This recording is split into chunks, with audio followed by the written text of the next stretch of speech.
Selamat datang kembali di channel Good Day Academy. Kemarin kita bahas tentang unsur-unsur kalimat dalam bahasa Inggris atau part of a sentence. Di video kali ini kita akan berbicara tentang part of speech atau kelas kata dalam bahasa Indonesianya. Ya, yang akan kita bahas dalam video kali ini ada 9 jenis kelas kata atau part of speech.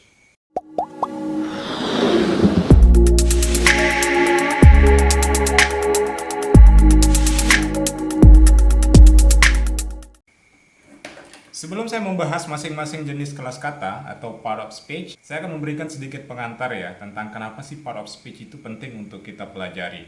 Di dalam sebuah bahasa, setiap bahasa ya, mau bahasa Inggris, bahasa Indonesia, itu pasti kosakatanya sangat banyak. Dalam bahasa Inggris sendiri, kalau menurut Oxford Dictionary, itu setidaknya ada sekitar 140.000 sekian kata ya yang aktif digunakan dalam bahasa Inggris, kamus bahasa Inggris. Dan dari sekian ribu kata itu, jelas memiliki jenis yang berbeda-beda karena fungsinya di dalam kalimat itu juga berbeda-beda. Oleh karena itu, kita penting untuk memahami part of speech. Beberapa ahli sebenarnya dulu ya mengatakan bahwa part of speech dalam bahasa Inggris itu ada 8. Tapi sekarang ketika belajar grammar itu ada satu part of speech baru, yaitu determiner, yang dulu lebih dikategorikan sebagai adjective ya. Tapi sekarang sudah masuk ke jenis kata tersendiri. Oke, ilustrasi sederhananya itu kenapa penting untuk belajar part of speech itu adalah kayak kita bangun rumah gitu ya. Jadi ketika kita mau membuat rumah itu kan kita butuh batu ya. Kemudian ini kan satu bahannya untuk bagian fondasi. Terus kita butuh batu bata gitu ya untuk bikin dindingnya. Kemudian kita butuh kusen kayu untuk jendelanya. Kita butuh pintu. Kemudian kita butuh semen agar semua bahan-bahan ini jadi satu. Nah, setiap bahan ini kan, setiap material untuk membangun rumah ini kan punya fungsi masing-masing.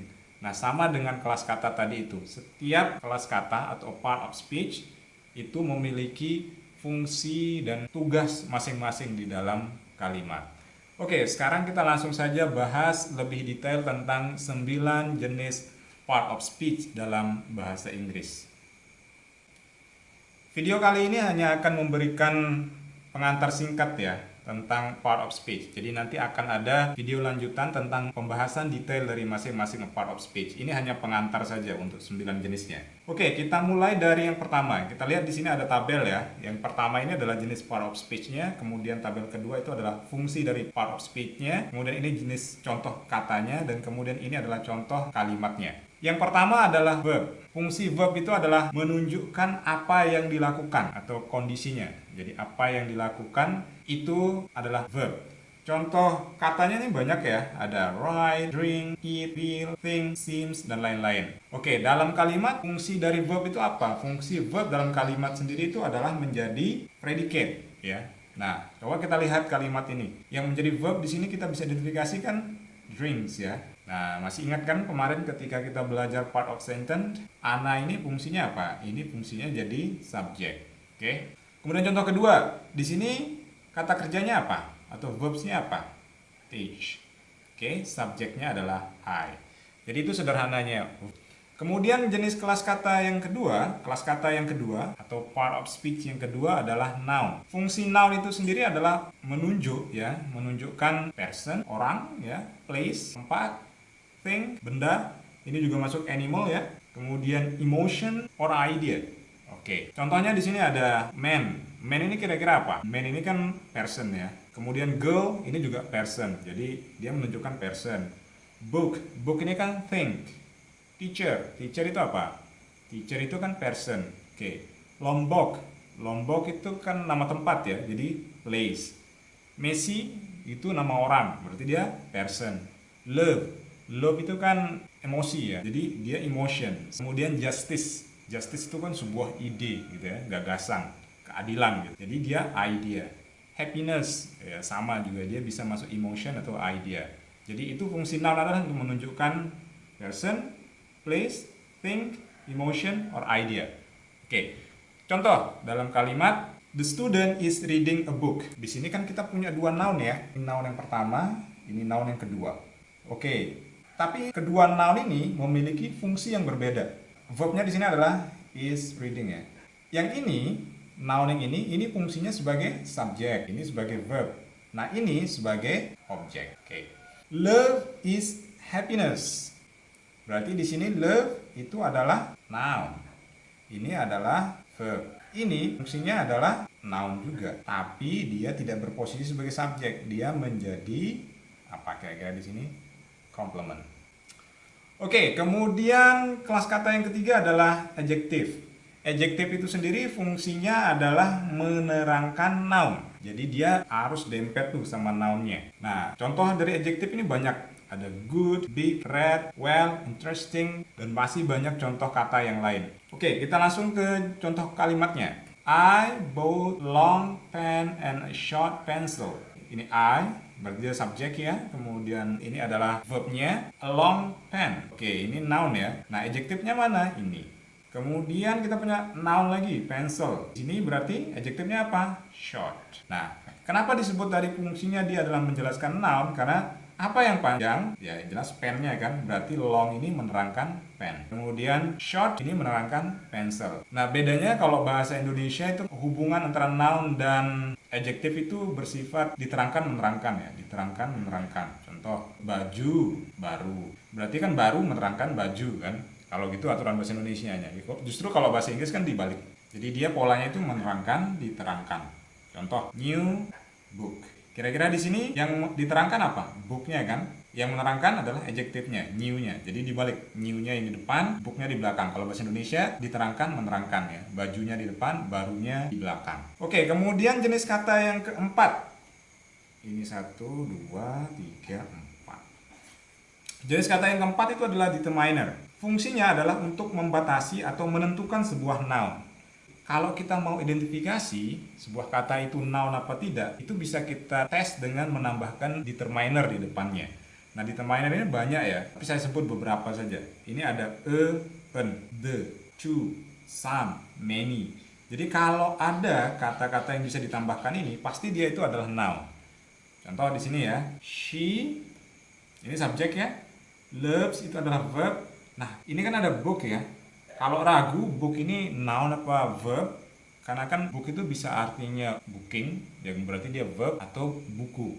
Nah, karena di depannya ada determiner, pasti book yang di sini tidak mungkin berarti membooking gitu ya. Tapi dia pasti artinya adalah buku, noun, karena ada determinernya. I speak 2 languages. Nah, berarti di sini I subject, speak verb. Nah, ini noun kan? Languages ini kan noun. Ya, berarti dia diikuti oleh to determiner, maka dia pasti noun. Oke, some students. Oke, subjeknya di sini adalah some student ini ya. Didn't attend. Oke. Ini adalah verbnya. Kemudian ada kata meeting lagi. Oke. Determinernya kan di sini the ya. Berarti meeting ini pasti adalah noun karena ada the di belakangnya.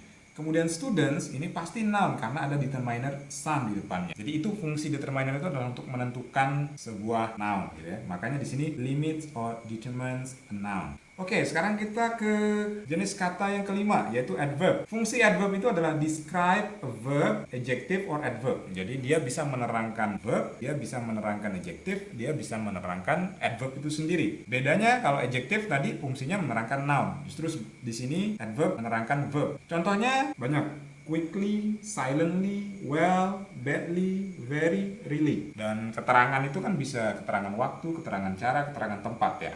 Contoh di sini, my friends ini adalah subjeknya, it ini adalah verbnya. Nah ini kan adverb. Kira-kira di sini quickly ini menerangkan my friends atau menerangkan its. Oke, di sini quickly kan menerangkan its. Kenapa? Karena contohnya kayak gini pertanyaannya. Bagaimana my friend saya makan dengan cepat? Berarti kan dengan cepat ini menerangkan its. Kemudian contoh kedua nih, when he is very hungry, he is very ini adalah adverb, hungry ini adalah adjective. Jadi yang sangat itu apa? Is-nya atau he-nya atau hungry-nya. Berarti kan ini very ini kan artinya sangat. Nah, yang sangat itu kan hungry-nya. Berarti dia menerangkan hungry atau menerangkan adjective. Lanjut lagi. He eats, subject, verb. Nah, ada really. Really ini juga adalah adverb. Quickly tadi adalah adverb. Nah, yang diterangkan oleh really ini it atau he atau quickly. Nah, really di sini menerangkan adverb quickly. Oke. Nah, ini sendiri ya, quickly ini sendiri, really quickly ini menerangkan it's. Jadi kayak gitu. Jadi adverb bisa menerangkan verb, bisa menerangkan adjective, bisa menerangkan adverb. Oke, jenis kata ke-6 sekarang ya. Ini udah masuk ke 6. Pronouns. Pronouns ya, atau dalam bahasa Indonesia kita sebut sebagai kata ganti. Dia fungsinya replace a noun ya. Jadi dia bisa menggantikan noun. Contohnya ada I, you, they, we, them, us, ours gitu ya. Oke, ini saya kasih contoh panjang.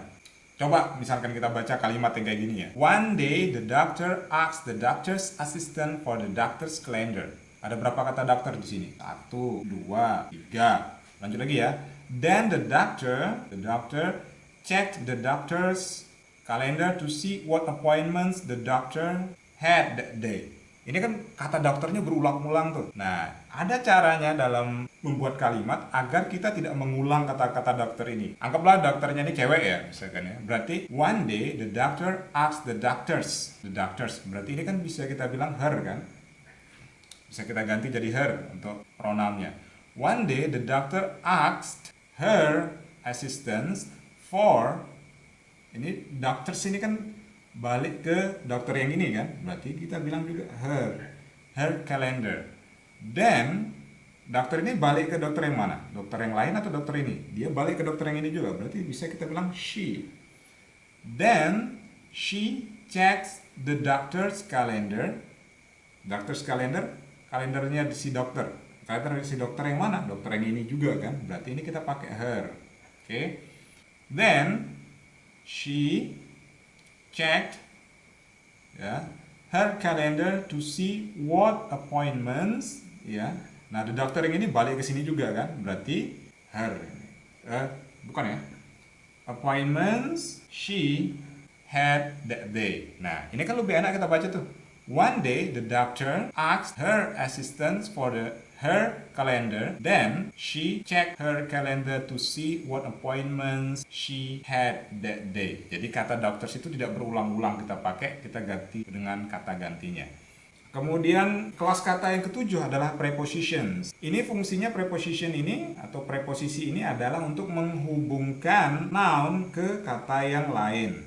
Ada banyak contohnya ya dalam bahasa Inggris. Ada with, without, at, on, from. Kemudian ada after itu juga bisa. Kemudian in ya. Oke, kita langsung ke contoh kalimatnya aja. He ini adalah subjek. Said ini adalah verbnya. Nah, ini on kan. Nah, ini yang disebut sebagai preposition. Jadi dia menghubungkan antara kata kerja said dengan noun chair. Itu fungsinya dia. I subjek. Oke, came, her. Kita punya preposition with yang menghubungkan her dengan came. Oke, the sun ini subjek, verbnya adalah is ya. Kemudian above the clouds. Nah, above the clouds ya. Ini noun. Nah, fungsinya ini adalah untuk menghubungkan is dengan ini. Oke. Kemudian jenis kata yang ke-8 itu adalah conjunctions atau dalam bahasa Indonesia kita sebut sebagai kata hubung. Fungsinya dia adalah untuk menggabungkan klausa gitu ya. Di video selanjutnya akan saya jelaskan nanti apa itu klausa. Oke, menghubungkan klausa, clauses ya, or words atau menghubungkan kata dengan kata. Clause dengan clause, kata dengan kata. Oke, contohnya banyak ya. Ada and, but, when, bisa juga kita tambahkan after gitu ya. Before, kemudian yet, or, dan masih banyak yang lain. Oke, contoh kalimatnya ya. I ini kan subjek, like ini adalah verbnya. Oke, ada and nih, kemudian ada subjek lagi, ada verb lagi. Nah, kira-kira and di sini menghubungkan apa? Dia menghubungkan clause ya. Clause yang pertama adalah I like football, titik. Nah, kemudian I like tennis. Berarti kan ada dua kalimat karena dua kali titik. Nah, itu bisa kita singkat dengan menggabungkannya pakai and. Dan itulah fungsinya kata hubung atau conjunction ini. Oke, kemudian contoh kedua, I ini kan subjek. Like football, ada football sama tennis. Oke, nah ada and di tengah-tengahnya. Nah, fungsi and kan selain menggabungkan clause dengan clause tadi, dia juga menggabungkan kata dengan kata. Berarti di sini football digabungkan dengan tennis. Nah, sekarang kita ke kelas kata yang ke-9 atau terakhir, yaitu interjections atau kata seru gitu ya. Short exclamation sometimes accentuate the sentence. Jadi ini adalah kata-kata pendek untuk menunjukkan keseruan gitu ya, kayak kejutan, perintah dan sebagainya yang dimasukkan dalam kalimat. Makanya ada kata oh, ouch, hi, well gitu ya. Contohnya dalam bahasa Indonesia mungkin wow, gitu. Kemudian ada kata wow, wah, kayak terheran-heran gitu kan, aduh gitu. Nah, itu contohnya dalam bahasa Indonesia. Nah, ini dalam contoh kalimatnya ini. Oke, that hurts. Hi, how are you? Nah, hi ini juga adalah interjection. Kemudian well.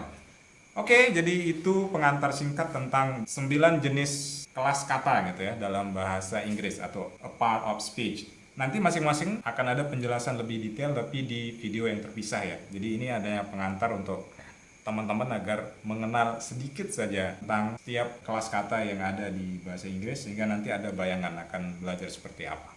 Terima kasih.